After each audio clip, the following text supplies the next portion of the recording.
का ये कार्यक्रम आयोजित किया गया है और इस कार्यक्रम में चर्चा के लिए बहुत सारे विषय रखे गए हैं, मगर सबसे इम्पोर्टेंट विषय जो है वो ईवीएम मशीन है, ऐसा मैं मानता हूँ। क्योंकि ईवीएम मशीन की वजह से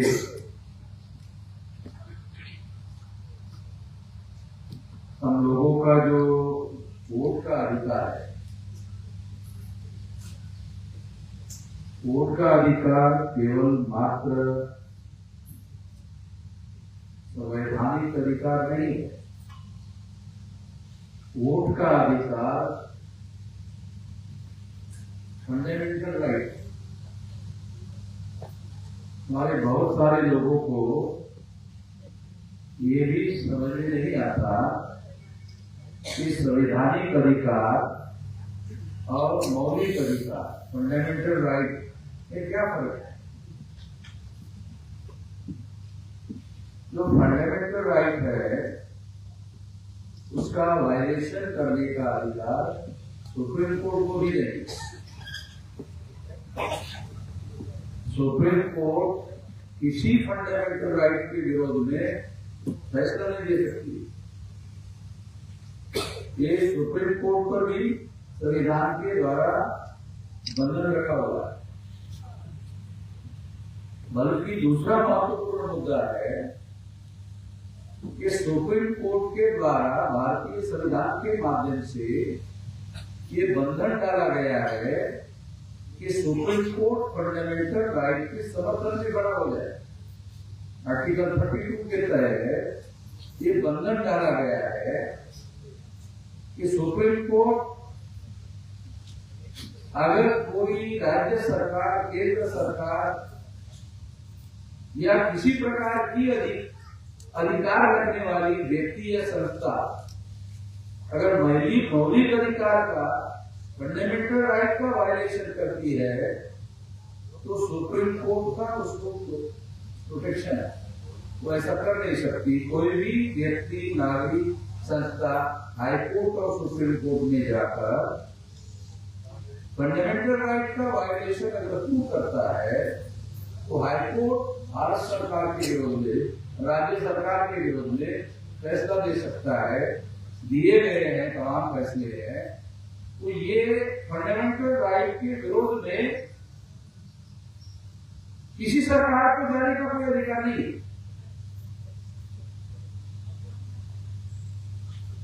वोट का अधिकार इसीलिए कह रहा हूं, वोट का अधिकार केवल मात्र अधिकार नहीं है, केवल मात्र संवैधानिक अधिकार ही नहीं है, उससे आगे फंडामेंटल राइट है। और फंडामेंटल राइट को प्रोटेक्ट करने के लिए सुप्रीम कोर्ट को यह अथॉरिटी दी गई है कि वो फंडामेंटल राइट का वायलेशन ना होने दे। वोट का अधिकार फंडामेंटल राइट है, तो इसका वायलेशन करने का अधिकार किसी सरकार के पास नहीं है। ईवीएम मशीन के द्वारा फंडामेंटल राइट का वायलेशन हो रहा है।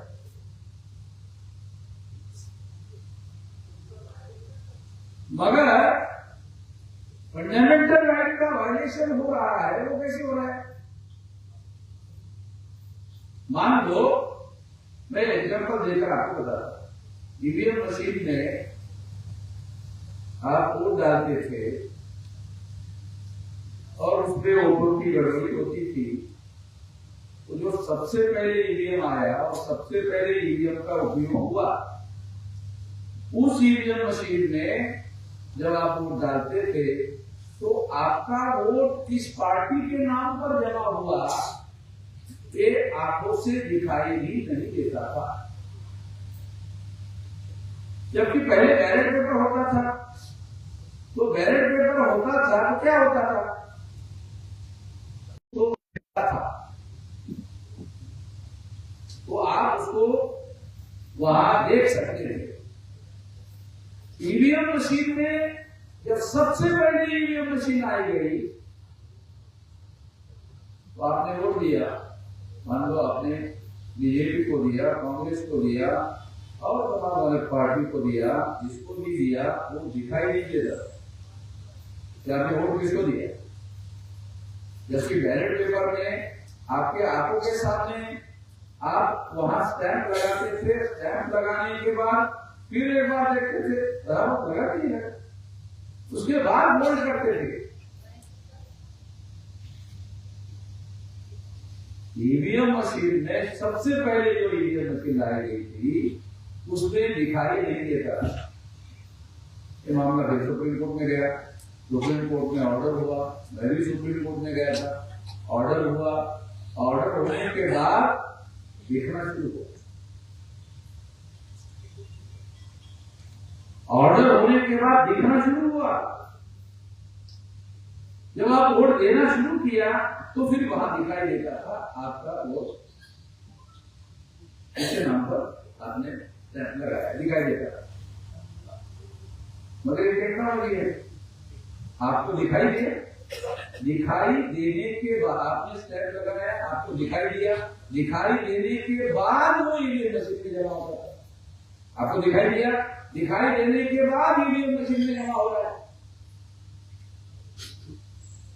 दिखाई देने के बाद ईवीएम मशीन में जमा हो रहा है, उसको समय लग रहा है। जो समय लग रहा है उसी समय में वो मशीन के अंदर उसकी प्रक्रिया चल रही है, आंखों के सामने नहीं चल रही है।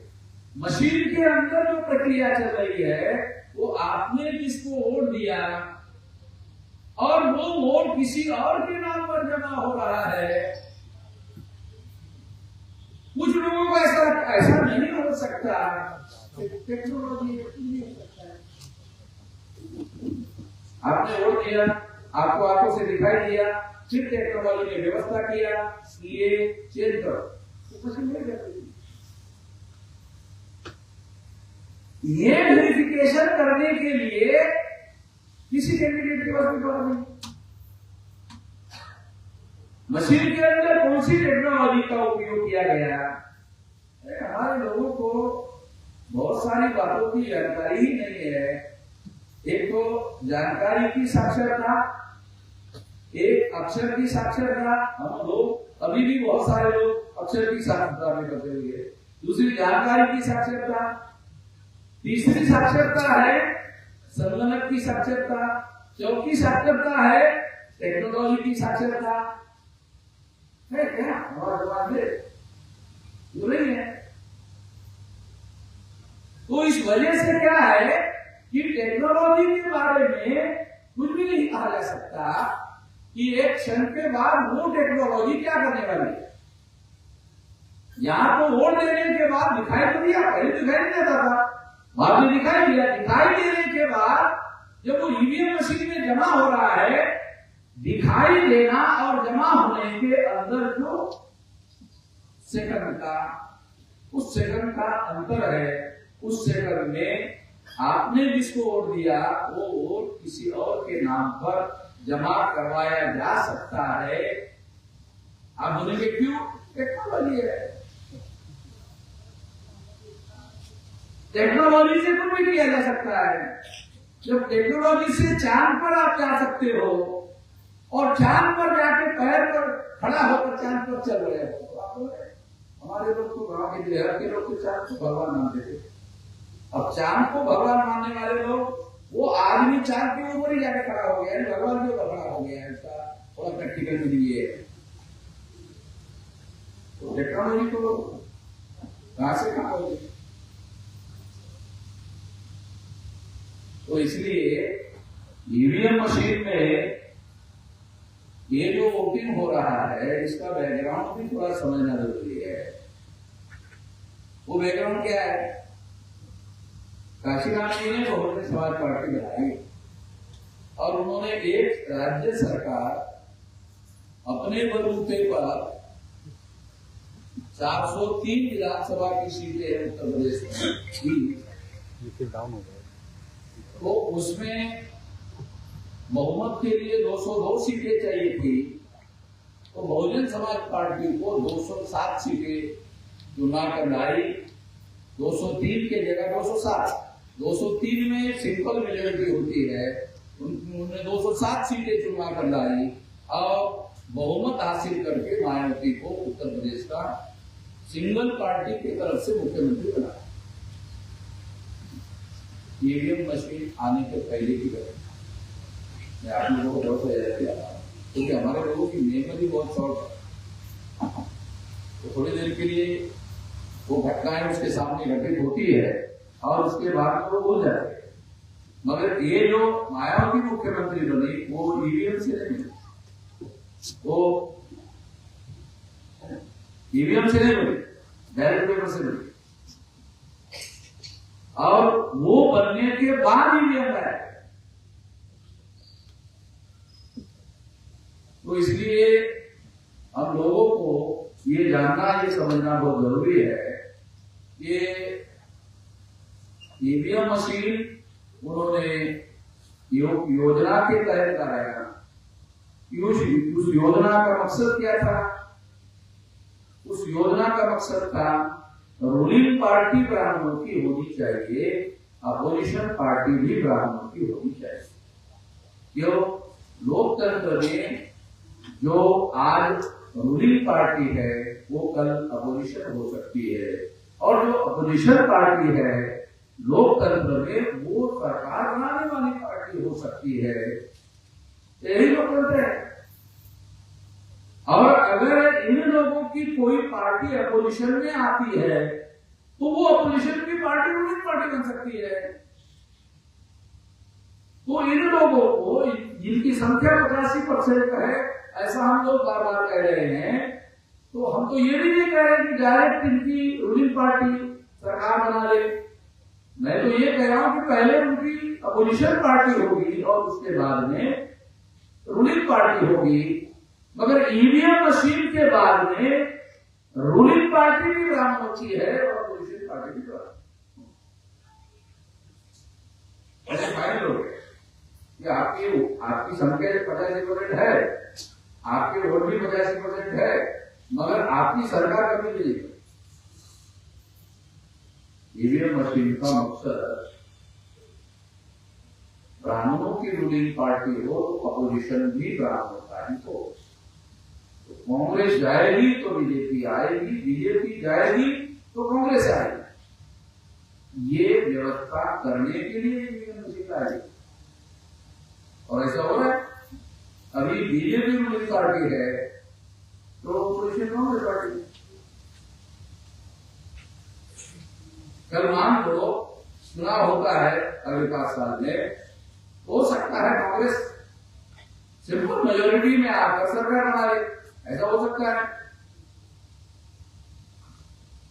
तो ईवीएम मशीन के पीछे एक योजना है, हाइपोथेटिकल अंग्रेजी शब्द है, काल्पनिक भी अगर हम विचार करें तो, अगर कल्पना करें, ऐसी कल्पना की गई थी, मगर वो कल्पना नहीं रही, अब वो रियलिटी हो गई है। रूलिंग पार्टी ब्राह्मणों की है तो अपोजिशन पार्टी भी ब्राह्मणों की है। जिसकी कल्पना की गई थी वो रियलिटी में आ गई।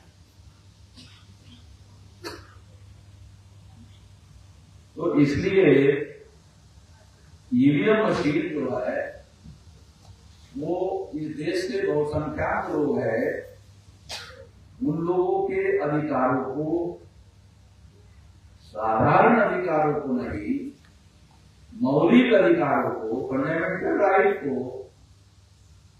खत्म करने का काम ईवीएम मशीन कर रही है। सुप्रीम कोर्ट में आप इसके बारे में केस लेकर जा सकते हैं, क्योंकि फंडामेंटल राइट का वायलेशन होता है तो केस लेकर जा सकते हैं,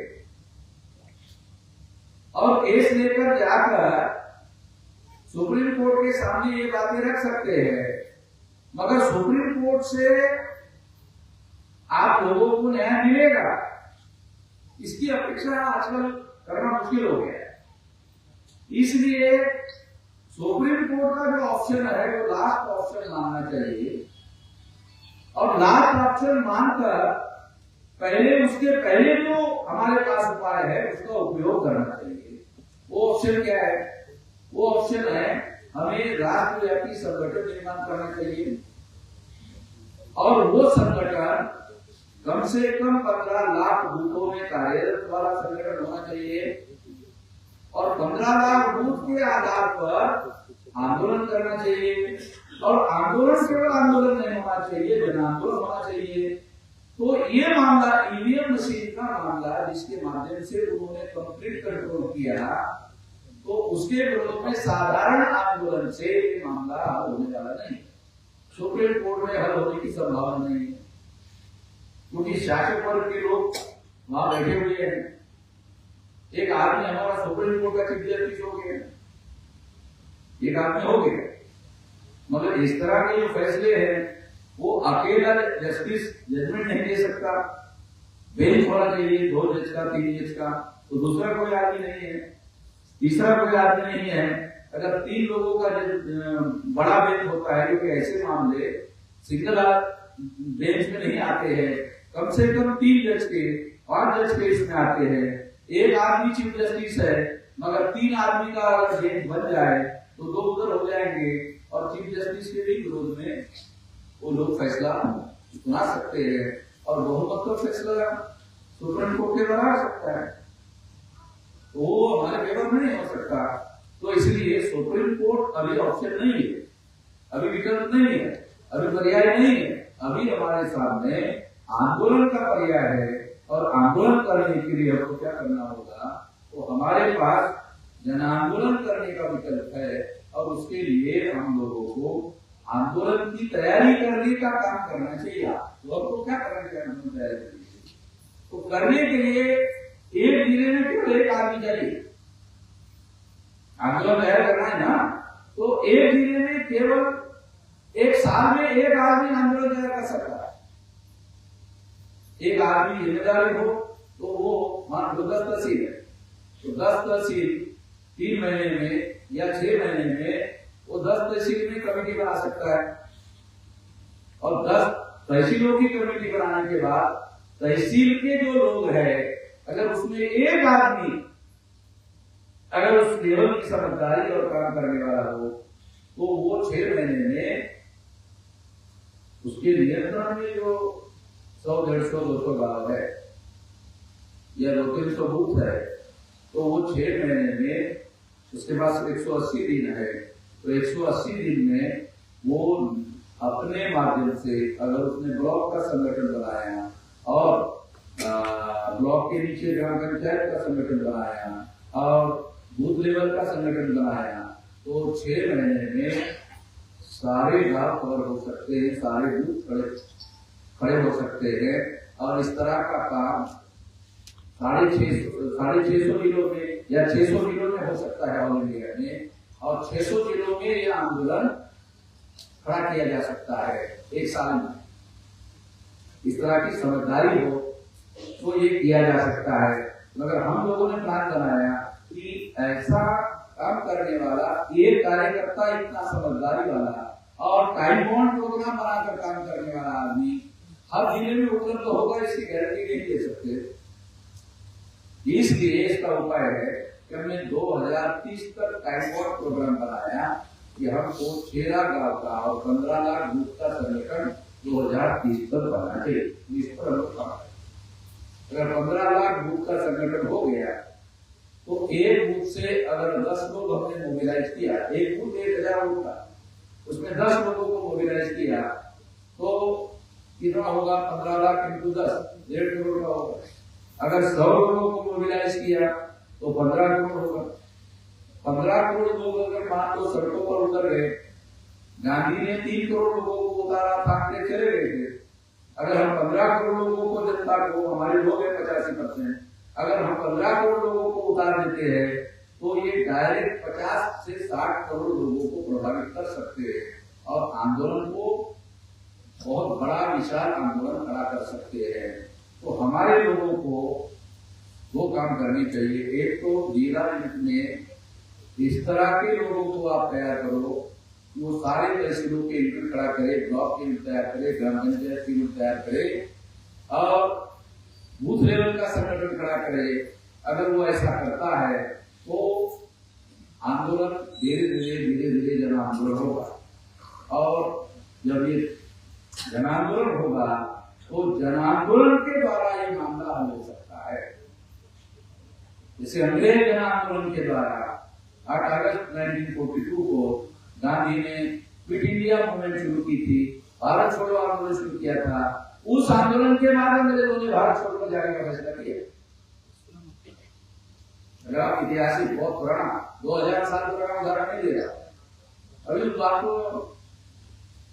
100 साल भी पूरे नहीं हुए, अभी पुरानी बात नहीं है, अभी करंट बात। तो ये किया जा सकता है और करने का प्लस पॉइंट क्या है? संख्या हमारी है, केवल हमारे लोगों को जागृत करने की जरूरत है, बहुसंख्या में लोगों को तैयार करने की जरूरत है। हम जिसको बहुजन कहते हैं वो एससी, एसटी, ओबीसी, माइनॉरिटी को मिलाकर बनता है। कम अधिक संख्या में सभी समूहों के लोग उसमें होने चाहिए। 6500 जाति के ना हो मगर सभी समूहों के होने चाहिए। शेड्यूल क्लास के होने चाहिए, मोस्ट बैकवर्ड शेड्यूल कास्ट के होने चाहिए, एक्टिव बैकवर्ड शेड्यूल कास्ट के होने चाहिए, शेड्यूल ट्राइब के होने चाहिए, मोस्ट बैकवर्ड शेड्यूल ट्राइब के होने चाहिए, नॉमिनी ट्राइब के होना चाहिए, एमबीसी के होना चाहिए, ओबीसी के होना चाहिए और इनसे कन्वर्टेड माइनॉरिटी में मुस्लिम, सिख, ईसाई, बुद्धिस्ट, जैन, लिंगायत ऐसे 14 से 15 सामाजिक समूहों के लोग होने चाहिए।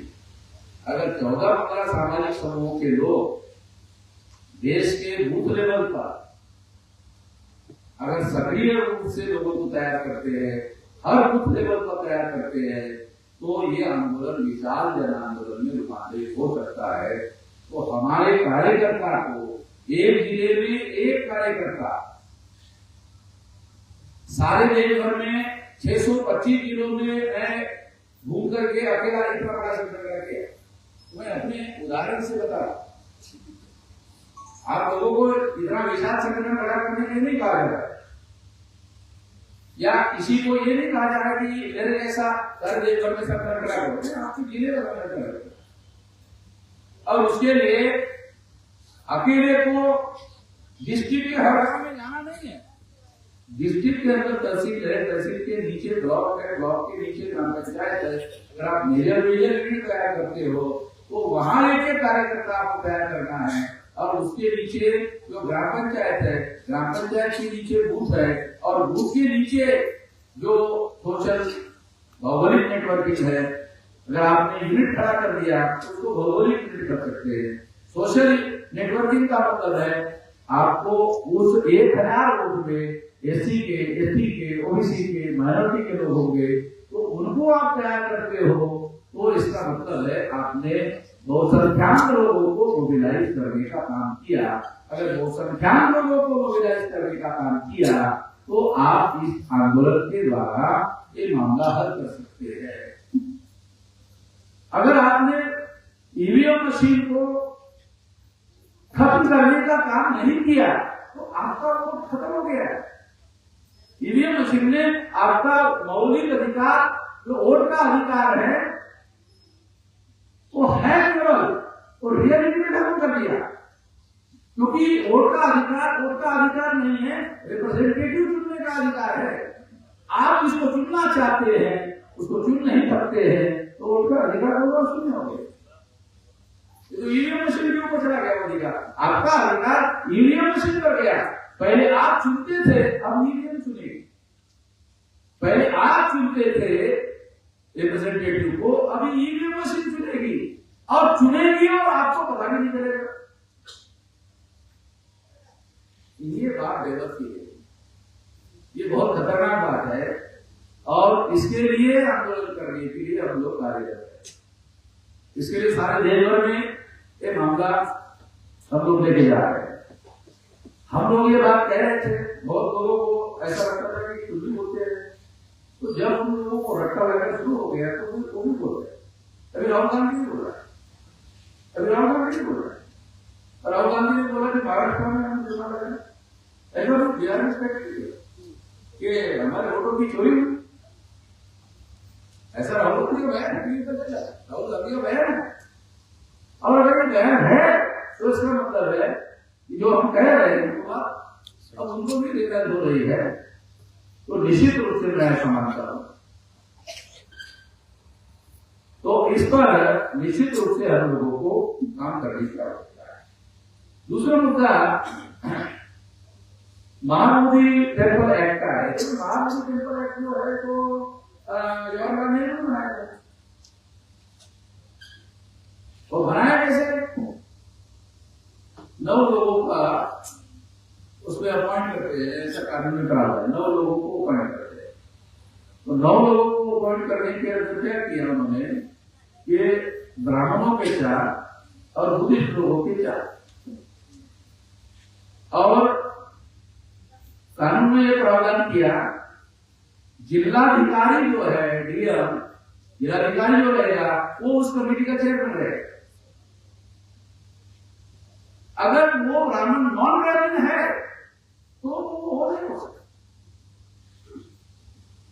तो उसको बिहार के किसी और जिले से उसको लाकर वो ब्राह्मण ही होना चाहिए। तो 4 ब्राह्मणों के और 4 बौद्धों के और एक जो जिलाधिकारी ब्राह्मण अगर उसको अध्यक्ष बनाया तो ब्राह्मणों के 5 हो गए, 5 ब्राह्मणों के हो गए। तो इसका मतलब है टेम्पल जो है बुद्धिस्ट लोगों का है और कब्जा कानून बनाकर नेहरू ने ब्राह्मणों का कानून बनाकर ब्राह्मणों का कब्जा करा है। ब्राह्मणों का कोई लेना देना नहीं है, मगर ब्राह्मणों का कानून बनाकर कब्जा कर रहा है। हम लोग क्या कहते हैं? समाजवादी, जवाहरलाल नेहरू समाजवादी थे। यहाँ तो ऐसा दिखाई नहीं दे समाजवादी थे। यहाँ तो दिख रहा है कि ब्राह्मणों का कब्जा कर देते हैं, पहल करने वाला आदमी दिखाई दे रहा है। तो जितने भी ब्राह्मण लोग हैं उनको मालूम है वो 3-3.5% लोग, तो या तो वो समाजवादी बनते हैं। समाजवादी क्यों बनते हैं? ब्राह्मण समाजवादी क्यों बनते हैं? पता है आपको? समाजवादी का मतलब है गरीबों के समर्थक। समाजवादी का मतलब है गरीबों के समर्थक।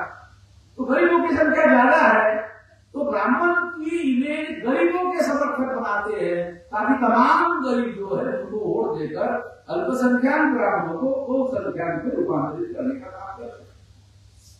ये समाजवादी बनने के पीछे का रहस्य है। तो ब्राह्मण चुनाव जीतने के लिए समाजवादी बनता है। तो जवाहरलाल नेहरू इसी तरह से, तो उनको मालूम है एडल्ट फ्रेंचाइज आ गया, प्रौढ़ मताधिकार आ गया, जाति निरपेक्ष धर्म निरपेक्ष वोट का अधिकार है। जाति और धर्म के आधार पर किसी को भी वोट के अधिकार से वंचित नहीं किया गया है। बहुसंख्यक लोग SC ST OBC माइनॉरिटी के हैं, ये जवाहरलाल नेहरू को भी मालूम है। तो इसलिए वो समाजवादी बना है वोट लेने के लिए, अन्यथा जवाहरलाल नेहरू समाजवादी नहीं थे। तो ब्राह्मणों के सारे कर्मकांड करते थे, ब्राह्मणों के जितने कर्मकांड है वो सारे घर करते थे। तो इसलिए ये तो मौलिक बात हमको समझना होगा कि अल्पसंख्यक ब्राह्मण बहुसंख्यक होने के लिए समाजवादी बनता है। दूसरा तरीका है, और एक दूसरा तरीका है बहुसंख्यक बनने का। अल्पसंख्यक ब्राह्मण को दूसरा तरीका डेवलप किया बहुसंख्यक बनने के लिए या बहुसंख्यकों का समर्थन हासिल करने के लिए राष्ट्रवाद। तो RSS के लोग, भाजपा के लोग राष्ट्रवादी, और राष्ट्रवादी होकर फिर हम लोगों को क्या लगता है SC ST OBC माइनॉरिटी हम देशभक्त लोग हैं।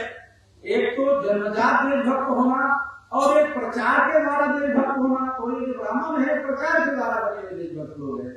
इसलिए सारे प्रचारकों के साधनों पर ब्राह्मणों ने कब्जा कर रखा है, चाहे इलेक्ट्रॉनिक मीडिया हो, चाहे प्रिंट मीडिया हो, चाहे लोकल मीडिया हो, सारा का सारा कब्जा उन लोगों ने करके रखा हुआ है।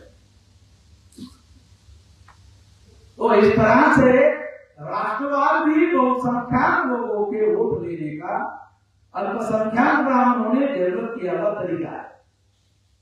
देखो समाजवाद है, दूसरा राष्ट्रवाद है।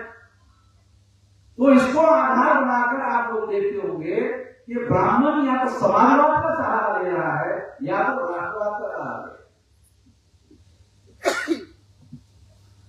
तीसरा तरीका क्या है? तीसरा तरीका क्या है? जो ब्राह्मणवादी लोग आजकल प्रचार कर रहे हैं हिंदुत्ववाद, ब्राह्मणवादी जो लोग हैं आजकल प्रचार कर रहे हैं हिंदुत्ववाद, और हमारे बहुत सारे गरीब लोग एससी एसटी ओबीसी माइनॉरिटी के बीजेपी के लोगों को हिंदुत्ववादी कहते हैं। अरे ब्राह्मणवाद को छुपाने के लिए हिंदुत्ववाद नाम का शब्द लाया गया है, ब्राह्मणवाद पर पर्दा डालने के लिए हिंदुत्ववाद नाम का शब्द लाया गया है। तो आप लोगों को कभी भी जो हिंदुत्व शब्द यूज किया जा रहा है आप लोगों को नहीं करना चाहिए। कम से कम एससी एसटी ओबीसी माइनॉरिटी के लोगों को हिंदुत्व शब्द का उपयोग नहीं करना चाहिए। और खास तौर पर मैं मुस्लिम लोगों को भी ये कहना चाहूंगा कि बीजेपी के लोग हिंदुत्ववादी नहीं है, ब्राह्मणवादी लोग हैं। और ब्राह्मण सारे के सारे ब्राह्मणवादी लोग हैं, कुछ छुपे हुए ब्राह्मणवादी है, प्रचंड ब्राह्मणवादी है, और लोग कुछ खुल्लम खुल्ला ब्राह्मणवादी है।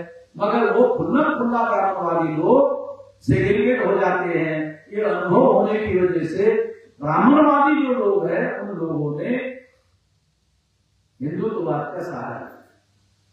तो एससी एसटी ओबीसी के लोगों को हिंदू कहने का मतलब क्या है?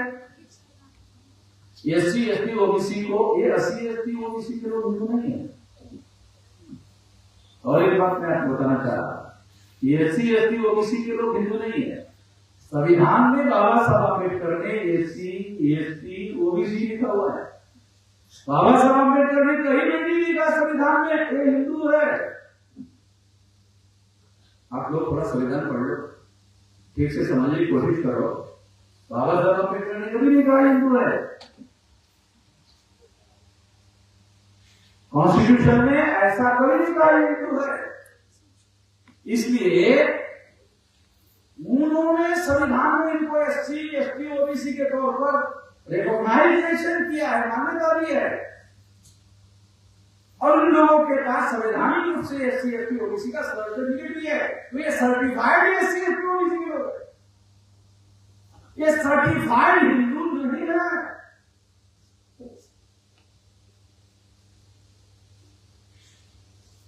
सर मान लो थोड़ी देर के लिए हम लोगों की सरकार आती है तो फिर तो ये सारा कंफ्यूजन खत्म हो जाएगा। एक सिंपल ऑर्डर निकालना होगा सेंट्रल गवर्नमेंट का, एक सिंपल ऑर्डर एग्जीक्यूटिव ऑर्डर निकालना होगा। सिंपल एग्जीक्यूटिव ऑर्डर जैसा मैं समझता हूं वैसा एग्जीक्यूटिव ऑर्डर निकाला जा सकता है, वो कानून के अनुसार खत्म हो जाएगा सारा मामला। और इस तरह से इन लोगों ने अपने आप को बहुसंख्यक बनने के लिए एससी एसटी ओबीसी को हिंदू बना दिया, जो है नहीं। हिंदू क्या है?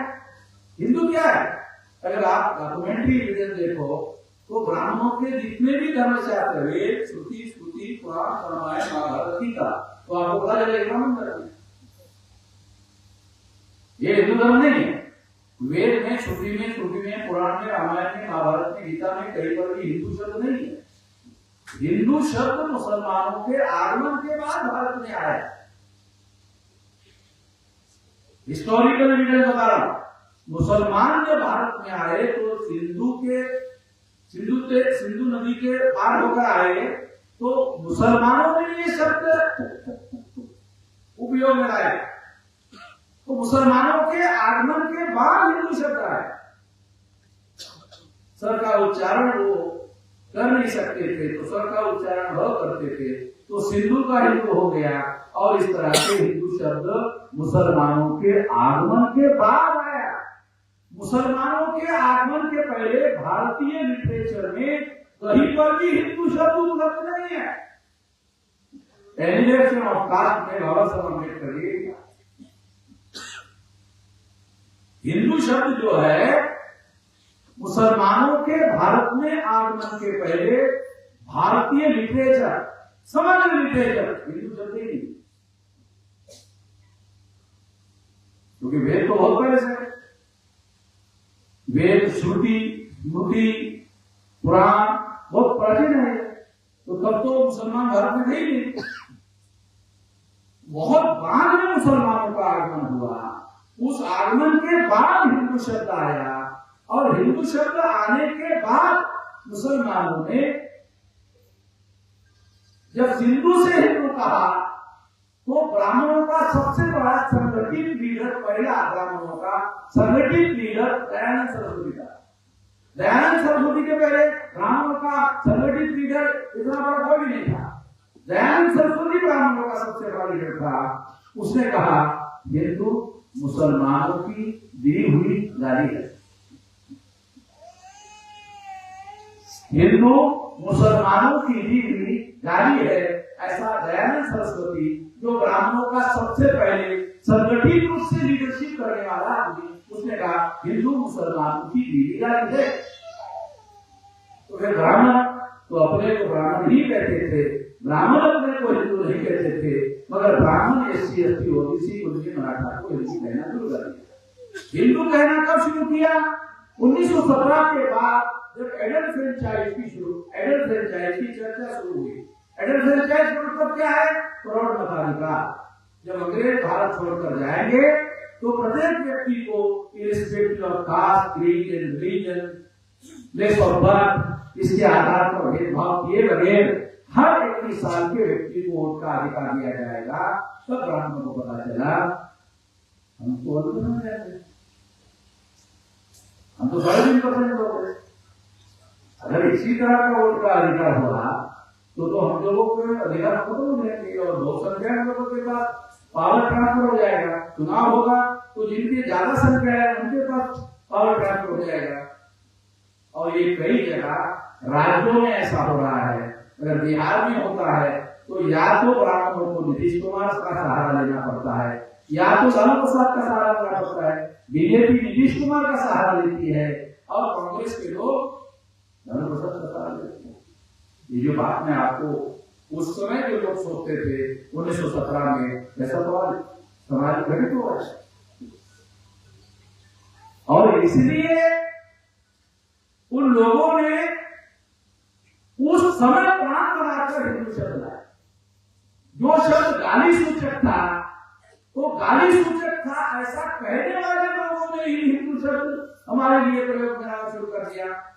6,500 जातियों के लिए उन्होंने हिंदू कहना शुरू कर दिया। तो इससे क्या होगा?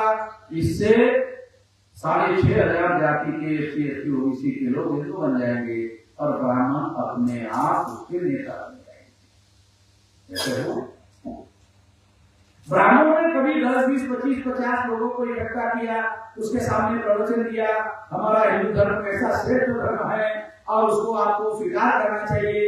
ऐसा इतिहास में तो उदाहरण उपलब्ध नहीं, ऐसा कोई प्रवचन ब्राह्मण ने दिया, ऐसा एक भी एग्जाम्पल उपलब्ध नहीं है। उन्होंने हिंदू धर्म के श्रेष्ठ सिद्धांत बताए होंगे तो बताएगा ना।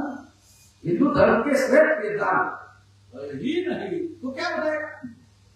कोई सिद्धांत है हिंदू धर्म के श्रेष्ठ सिद्धांत? वर्ण व्यवस्था, जाति व्यवस्था, अस्पृश्यता, आदिवासियों का सेग्रीगेशन, महिलाओं की दासता, शूद्रत्व OBC के ऊपर थोपा जाना, ये तो मौलिक सिद्धांत है।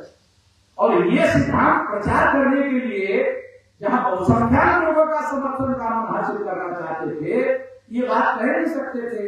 किसी को शूद्र कहने वाले ब्राह्मण शूद्र कहना बंद कर दिया।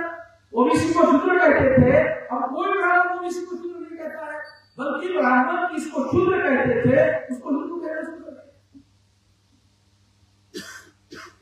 और हिंदू के नाम पर जिस OBC को शूद्र कहते थे, वो सारे OBC ब्राह्मणों के नेतृत्व में इकट्ठा होकर केंद्र में एक शूद्र को प्रधानमंत्री बनाकर रखा। हमें गुलाम बनाओ मगर प्रधानमंत्री जरूर बनाओ। ये सिचुएशन, ये परिस्थिति जो है, इसका जो विश्लेषण मैं आपको बता रहा हूँ, जो मैं समझ रहा हूँ, वो समझने का एक मौलिक कारण है। फुले शाह अम्बेडकर की समीक्षा करने की जो दृष्टि है, वो भारत के किसी थिंकर के पास नहीं है। वो फुले शाह अम्बेडकर के जो विचार करने की उनकी जो दृष्टि है, वो दृष्टि की वजह से ये विश्लेषण नहीं करता। अगर वो दृष्टि से विश्लेषण करो तो जो बात मैं आपको कह रहा हूँ वही बातें सामने आती है। अन्यथा मैं किस आधार पर ये बातें आपको बता रहा हूँ, वो दृष्टि है जो हमारे महापुरुषों ने विचारधारा के आधार पर हमें दी, उस दृष्टि से विश्लेषण करके समझा रहा, अन्यथा मैं ये समझा नहीं सकता था। मुझे ही समझ में नहीं आया तो आपको कहां से समझाऊं? उस दृष्टि की वजह से मैं समझ रहा हूं, उस दृष्टि की वजह से मैं समझा रहा हूं, उदाहरण देकर समझा रहा हूं, यही रियलिटी भी है। इसलिए इसमें बदलाव करना जरूरी है और इसको बदलाव करने के लिए अब लोगों ने इससे बाहर निकलने का रास्ता है, वो है मूल्यवासी होना। जब मूल्यवासी है, मूल्यवासी ही एकमात्र ऐसा रास्ता है जो ब्राह्मणों के चुंगल से हम लोग आजाद हो सकते हैं और आजाद हो सकते हैं, संगठित भी हो सकते हैं और मूल्यवासी नाम का राष्ट्रवाद भी निर्माण कर सकते हैं और ये राष्ट्र को ब्राह्मणों के चुंगल से आजाद भी कर सकते हैं। अंग्रेजों की गुलामी से भारत के आजाद होने का मतलब आजाद नहीं है, दुश्मनों की गुलामी बन गए, ज्यादा खतरनाक शत्रु के दुश्मन, शत्रु के चुंगल में फंस गया भारत। 15 अगस्त 47 आजादी का दिन नहीं है, ये ब्राह्मणों के द्वारा भारत को गुलाम बनाने का दिन है।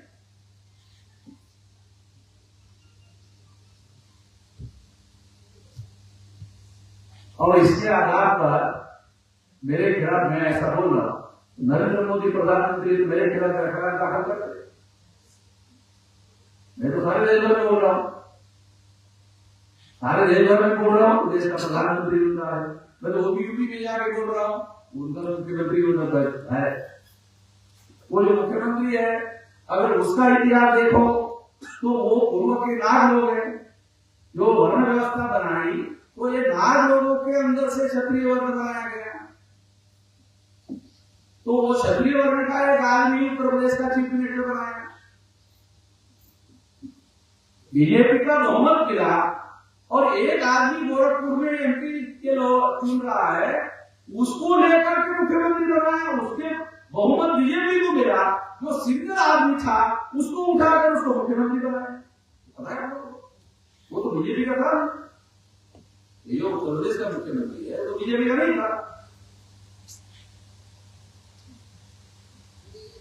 वो किसी मकसद के लिए ऐसा कर रहे हैं, तो आरएसएस बीजेपी के अंदर जब वो ऐसा फैसले करते हैं तो कोई आदमी करने के लिए खड़ा नहीं होता। अरे हमने लड़ाई लड़ी, हमने इतना किया, वो ओबीसी के आदमी का नाम लेकर चुनाव लड़े, ओबीसी का आदमी देखतेगा, उसको मिलिट्री भी नहीं करा। क्या नाम उसका? क्या मौर्य, स्वामी प्रसाद मौर्य, केशव प्रसाद मौर्य। चलो आप लोगों को मालूम नहीं क्योंकि ऐसी दृष्टि नहीं है आप लोगों की बात। तो केशव वो जो आदमी जिसका नाम लेकर उन्होंने चुनाव लड़ा, ओबीसी का आदमी था, केशव प्रसाद। तो इस तरह से उसके नाम पर वोट किया, बहुमत हासिल किया, मगर बहुमत हासिल करने के बाद मुख्यमंत्री किसी और को बनाया, क्योंकि उसके नाम पर बहुमत नहीं मिल सकता था। ये बहुत सारी बातें हैं और क्योंकि रेडियो उनका है तो बहुत सारी बातें, झूठी बातों के बारे में वो लगातार बातें करते रहते हैं और जो सही बात है वो बात एकदम पीछे चली जाती है, रुक जाती है और पता ही नहीं चलता। तो इसलिए साथियों, हम लोगों को